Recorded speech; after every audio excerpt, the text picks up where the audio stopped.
আসসালামু আলাইকুম। প্রিয় অষ্টম শ্রেণীর শিক্ষার্থীরা, আমি তোমাদের বাংলা আনন্দপাঠ বইয়ের 'আবার আসিব ফিরে' এই কবিতাটা শিখাবো। এটা তোমাদের বাংলা সাহিত্য কণিকার বইয়ের ১০৭ পৃষ্ঠা। 'আবার আসিব ফিরে' দেখো, এটা হলো খুবই সুন্দর একটা কবিতা। 'আবার আসিব ফিরে' এটা জীবনানন্দ দাশ লিখেছে এই কবিতাটা। জীবনানন্দ দাশ প্রকৃতির একজন কবি ছিলেন। তিনি প্রকৃতির অনেক উপাদানগুলো নিয়ে কবিতা লিখছেন। প্রকৃতির অনেক উদ্ভিদ, প্রাণীর তিনি সুন্দর, সুন্দর নাম দিয়েছেন, হ্যাঁ? আবার আসিব ফিরে ধানসিঁড়িটির তীরে এই বাংলায়। কবি বলছেন কি? আবার আসিব ফিরে ধানসিঁড়িটির তীরে এই বাংলায়। ধানসিঁড়ি হলো একটা নদীর নাম। এটা ঝালকাঠি জেলার একটা নদী। নদীটা এখন মৃত নদী, মানে নদীটা এখন মরে গেছে। কবি বলছেন কি? যে আবার আসিব ফিরে ধানসিঁড়িটির তীরে এই বাংলায়। হয়তো মানুষ নয়, হয়তোবা শঙ্খচিল শালিকের বেশে। তিনি মানুষ না হইতে পারলেও শঙ্খচিল বা শালিকের বেশে বাংলায় ফিরে আসতে চান। শঙ্খচিল মানে এক ধরনের সাদা চিল। তাহলে কবি কেন আবার ফিরে আসতে চান? এটাতে প্রশ্ন আসতে পারে তোমাদের। ২ নম্বর প্রশ্ন বা সংক্ষিপ্ত প্রশ্নও আসতে পারে। যে মাতৃভূমির প্রতি গভীর ভালোবাসা ও আকর্ষণের কারণেই কবি মৃত্যুর পরও এই বাংলায় ফিরে আসতে চান। মানে কেন? কারণ মাতৃভূমির প্রতি তার একটা গভীর ভালোবাসা এবং আকর্ষণ। এ কারণে কবি মৃত্যুর পরও এই বাংলায় ফিরে আসতে চান। কবি জীবনানন্দ দাশ বাংলাকে মনে প্রাণে ভালোবাসতেন। বাংলার নদী, মাঠ, ফসলের ক্ষেত ও রূপময় প্রকৃতি তাকে গভীরভাবে মুগ্ধ করেছে। তিনি বিশ্বাস করেন, মৃত্যুর মাধ্যমে প্রকৃতির সাথে তার এই আত্মিক ও মমতার বাঁধন ছিঁড়ে যাবে না। তাই মানব জীবন শেষ হলেও তিনি কোনো না কোনো রূপ ধারণ করে এই রূপসী বাংলার বুকে আবার ফিরে আসতে চান। এজন্য বলছে, আবার আসবো ফিরে ধানসিঁড়িটির তীরে এ বাংলায়।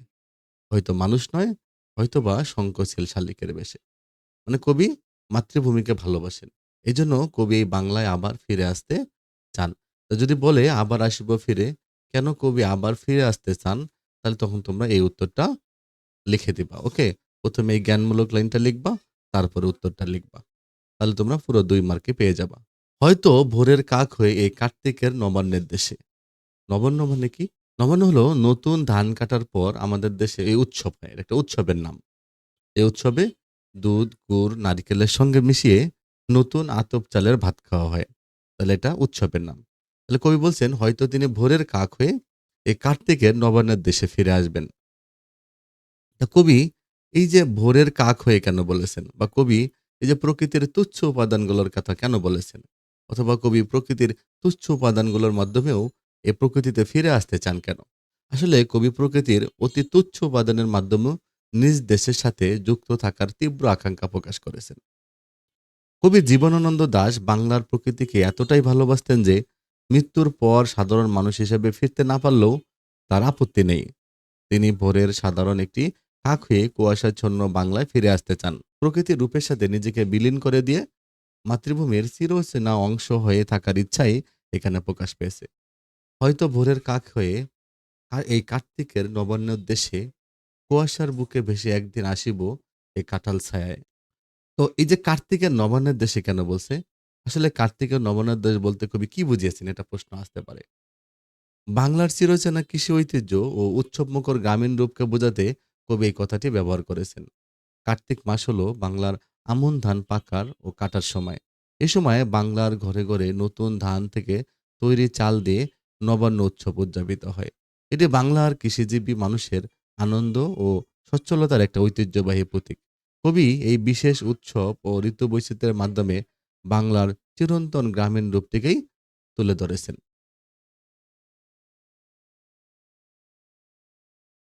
হয়তোবা হাঁস হব, কিশোরীর ঘুঙ্গুর রহিবে লাল পায়ে।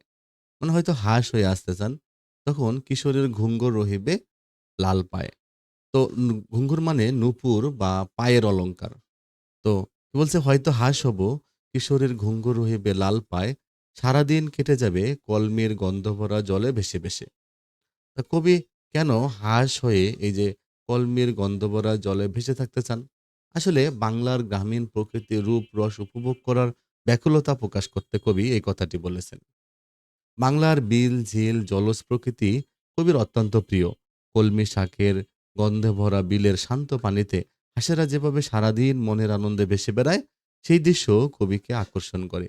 মৃত্যুর পরও যাতে তিনি এই অপার সৌন্দর্য ও গ্রামীণ জীবন সরাসরি উপভোগ করতে পারেন, সেজন্যই তিনি হাঁস হয়ে ফিরে আসার ইচ্ছা প্রকাশ করেছেন। তো আবার আসিব, আমি বাংলার নদী, মাঠ, ক্ষেত ভালোবাসি। জলাঙ্গির ঢেউয়ে ভেজা বাংলার এ সবুজ করুণ ডাঙ্গায়। তো জলাঙ্গি মানে কি জানো? কবি এখানে নদীকে জলাঙ্গি বলছেন। জলাঙ্গি মানে জল যার অঙ্গে। তাহলে কবি এখানে নদীকে জলাঙ্গি নামে অভিহিত করেছেন। নদীমাতৃক বাংলাদেশকে কবি জলাঙ্গির ঢেউয়ে ভেজা বাংলা বলেছেন। জলাঙ্গির ঢেউয়ে ভেজা বাংলার এ সবুজ করুণ ডাঙ্গায়। ডাঙ্গা হলো জলাশয়ের নিকটবর্তী উঁচু জায়গা। হয়তো দেখিবে সে সুদর্শন উড়িতেছে সন্ধ্যার বাতাসে। হয়তো দেখিবে যে সুদর্শন উড়িতেছে সন্ধ্যার বাতাসে। সুদর্শন মানে শকুনি, এক ধরনের পোকা যা উড়তে পারে, মানে গোবরে পোকা আরকি। আমরা ওই ছোটবেলায় এই যে গ্রামগঞ্জে দেখতাম যে খড়ের ভিড়ার পাশে এরকম সন্ধ্যা হলে বড়, বড় এক ধরনের পোকা, বড়, বড় পোকা মানে উঠতো। এগুলো মানে খড়ের মানে ইয়ার উপর যেখানে খড়ের গাদা রাখা হয়, সেখানে পোকাগুলো এসে বসে থাকতো। এগুলো ধরে পাকার মধ্যে সুতা বেঁধে উড়াইতাম। এগুলো উঠতো অনেক সুন্দর, হ্যাঁ? শব্দ করে উঠতো। এই সুদর্শন এক ধরনের শকুনি পোকা। মানে এক ধরনের পোকা যা উড়তে পারে। গুবরে পোকা বলা হয়। দেখছো? নাম আসলে গুবরে পোকা, হ্যাঁ? হয়তো গোবর থেকে তৈরি হয়। গোবর খেয়ে বেঁচে থাকে। আর নাম হইছে সুদর্শন, হ্যাঁ? কবি অনেক সুন্দর, সুন্দর নাম দিয়েছেন বিভিন্ন প্রাণীর, ছোট, ছোট কীটপতঙ্গের। হয়তো দেখিবেছে সুদর্শন উড়িতেছে সন্ধ্যার বাতাসে। হয়তো শুনিবে এক লক্ষ্মী পেঁচা ডাকিতেছে শিমুলের ডালে। লক্ষ্মী পেঁচা মানে এক ধরনের সুলক্ষণযুক্ত পেঁচা। যেমন হুতুম পেঁচা আছে। হুতুম পেঁচাকে মনে করা হয় যে অলক্ষণ আরকি নিয়ে আসে আরকি। মানে অমঙ্গল বার্তা নিয়ে আসে। আর লক্ষ্মী পেঁচা মঙ্গল বার্তা নিয়ে আসে, এটা মনে করা হয়। তাহলে এই যে লক্ষ্মী পেঁচা ডাকিতেছে শিমুলের ডালে বলতে কবি কি বুঝিয়েছেন? আসলে গ্রামীণ বাংলার লোকজ বিশ্বাস, শান্তি এবং প্রকৃতির নিস্তব্ধ রূপ প্রকাশ করতে কবি চরণটি ব্যবহার করেছেন। মানে গ্রামীণ বাংলার লোকজ বিশ্বাস, শান্তি এবং প্রকৃতির নিস্তব্ধ রূপ প্রকাশ করতে কবি এই চরণটি ব্যবহার করেছেন। তো বাঙালি সংস্কৃতিতে লক্ষ্মী পেঁচাকে মঙ্গল ও কল্যাণের প্রতীক মনে করা হয়। শিমুল গাছের ডালে বসে পেঁচার ডাক গ্রামীণ সন্ধ্যার বা রাতের এক চিরচেনা নিস্তব্ধ ও শান্ত পরিবেশের সৃষ্টি করে। কবি বাংলার এই চিরায়ত লোকজ রূপ এবং প্রকৃতির শান্ত রূপটিকে গভীর ভালোবাসায় নিজের কবিতায় স্থান দিয়েছেন। এক লক্ষ্মী পেঁচা ডাকিতেছে শিমুলের ডালে, হয়তো খয়ের ধান ছড়াতেছে শিশু এক উঠানের ঘাসে। দেখো, তাহলে এখানে একটা খুবই সুন্দর একটা প্রশ্ন আছে যে জন্মভূমির অত্যন্ত তুচ্ছ জিনিস কবির দৃষ্টিতে সুন্দর হয়ে ধরা পড়েছে, বুঝিয়ে লেখো। এবার প্রশ্ন আসতে পারে, এখানে দেখো এই যে সুদর্শনের কথা বলছে, লক্ষ্মী পেশার কথা বলছে, আসলে জন্মভূমির অত্যন্ত তুচ্ছ জিনিস কবির দৃষ্টিতে সুন্দর হয়ে ধরা পড়েছে, বুঝিয়ে লেখো। এটা তোমাদের প্রশ্ন আসতে পারে। কিভাবে লিখবা? যে কবি গভীর দেশপ্রেমের কারণে বাংলার অতি সাধারণ ও অবহেলিত উপাদানগুলো তার কাছে অসাধারণ মনে হয়েছে।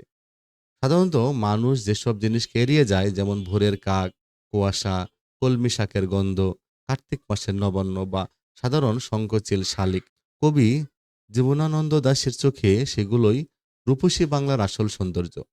দেশের প্রতি গভীর মমত্ববোধ ও ভালোবাসা থাকলে মাতৃভূমির প্রতিটি ধূলিকণাও যে কত মধুর ও দৃষ্টিনন্দন হতে পারে, কবি এখানে সেটি বুঝিয়েছেন।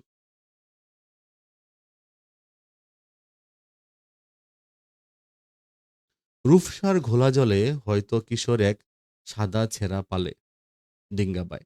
রূপসার ঘোলা জলে হয়তো কিশোর এক সাদা ছেঁড়া পালে ডিঙ্গা বয়। এই ডিঙ্গা মানে এই ছোট নৌকা এক ধরনের, হ্যাঁ?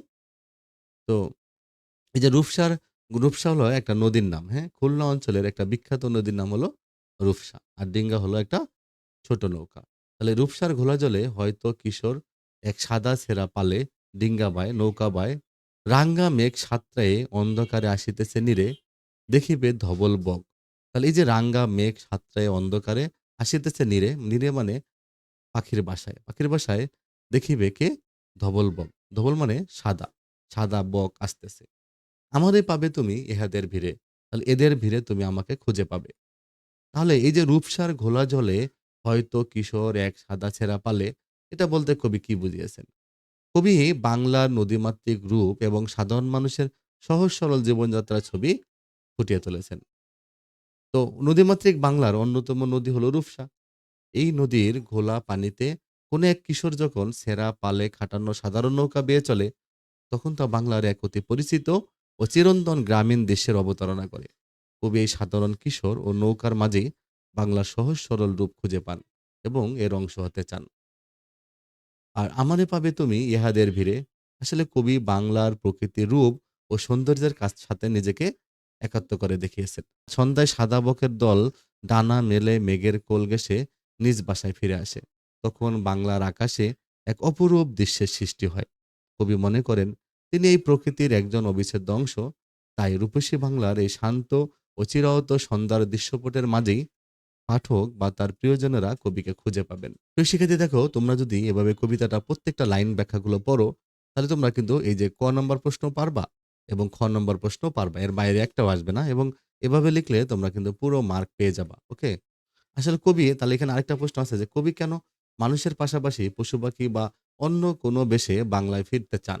মাতৃভূমির সাথে চিরকাল যুক্ত থাকার ব্যাকুল আকাঙ্ক্ষা থেকেই কবি যেকোনো রূপে বাংলায় ফিরে আসতে চেয়েছেন। কবির কাছে বাংলার প্রকৃতির আকর্ষণ অনন্য। তিনি জানেন মানুষের জীবন নশ্বর এবং মৃত্যুর পর মানুষ হিসেবে পুনরায় ফিরে আসা অসম্ভব হতে পারে। কিন্তু বাংলার নদী, মাঠ ও আকাশকে ছেড়ে তিনি থাকতে চান না। তাই তিনি শঙ্খচিল, শালিক, কাক বা হাঁসের মতো পাখির রূপ ধারণ করে হলেও এই দেশের প্রকৃতির বুকে বেঁচে থাকতে চান। তাহলে এভাবে তোমরা এগুলো পড়ে ফেলবা। তো শিখে দেখো, তাহলে এটার একটা মূল ভাব আছে, পাঠের উদ্দেশ্য আছে, এটা আমি তোমাদেরকে বুঝিয়ে দিব। দেখো পাঠের উদ্দেশ্য কি? কবিতাটি পাঠ করে শিক্ষার্থীরা বাংলার প্রকৃতির রূপ বৈচিত্র্যের প্রতি আকর্ষণ অনুভব করবে। তাদের মনে নিজ দেশের প্রতি মমত্ববোধের জাগরণ ঘটবে। তাহলে আবার আসিব ফিরে, আসলে কবিতাটি কবির রূপসী বাংলা কাব্যগ্রন্থ থেকে নেওয়া হয়েছে। জন্মভূমির অত্যন্ত তুচ্ছ জিনিস কবির দৃষ্টিতে সুন্দর হয়ে ধরা পড়েছে কবিতায়। কবি মনে করেন যখন তার মৃত্যু হবে তখন দেশের সঙ্গে তার মমতার বাঁধন শেষ হবে না। তিনি বাংলার নদী, মাঠ, ফসলের ক্ষেতকে ভালোবেসে শঙ্খচিল বা শালিকের বেশে দেশে ফিরে আসবেন। আবার কখনো বা ভোরের কাক হয়ে কুয়াশার সঙ্গে মিশে যাবেন। এমন হতে পারে তিনি হাঁস হয়ে সারাদিন কলমির গন্ধে ভরা বিলের পানিতে ভেসে বেড়াবেন। এমনকি দিনের শেষে যে সাদা বকের দল মেঘের কোল ঘেঁষে নীরে ফিরে আসে, তাদের মাঝেও কবিকে খুঁজে পাওয়া যাবে। এভাবে তিনি বাংলাদেশের রূপময় প্রকৃতির সঙ্গে মিশে যাবেন। প্রিয় শিক্ষার্থীরা, তোমরা কবিতাটা পড়ার পর মূল ভাবটা মুখস্থ করবা। তো মূল ভাব কিন্তু সরাসরি পরীক্ষাতে লেখা যায় না, কারণ পরীক্ষায় যে টাইপের প্রশ্ন আসে সৃজনশীলে, তোমরা মূল ভাবের বেসগুলো নিবা। আর কবিতাটা পড়ার পর কবিতার প্রত্যেকটা লাইনের উপর যে তথ্যগুলো সেগুলো মনে রাখবা এবং নিজে নিজে একটা মূল ভাব সেট করবা। যখন সৃজনশীল প্রশ্ন আসবে তখন তোমরা গ নম্বর প্রশ্নতে তোমরা কি করবা? গ নম্বর পৃষ্ঠায় যে টপিকটা বলছে সেই টপিকটার উপর বেস করে লিখবা। আর ঘ নম্বরে তোমরা পুরা বিষয়টা নিয়ে লিখবা। তাহলে আমরা কিন্তু এখানে ২ টা জিনিস পেয়েছি মূলত। একটা হলো বাংলার প্রকৃতির যে একটা সৌন্দর্যের কথা হলো, আর কবির কিন্তু একটা দেশপ্রেমও আছে এখানে, হ্যাঁ? দেশপ্রেমের কথাগুলো এখানে ফুটে উঠেছে এবং প্রকৃতির সাধারণ বিষয়গুলো কবি সুন্দরভাবে ফুটিয়ে তুলেছেন। হয়তো উদ্দীপকে দেখবা থাকবে যে হয়তো উদ্দীপকেও হয়তো কোনো কবি এরকম থাকবে, তিনি মরতেই চান না। রবীন্দ্রনাথ ঠাকুরের একটা কবিতা আছে না? বলল যে, "মরিতে চাই না আমি সুন্দর ভুবনে।" এই লাইন ২ টা দিয়ে উদ্দীপক দিতে পারে। মানে কবি মরতেই চান না রবীন্দ্রনাথ ঠাকুর এখানে।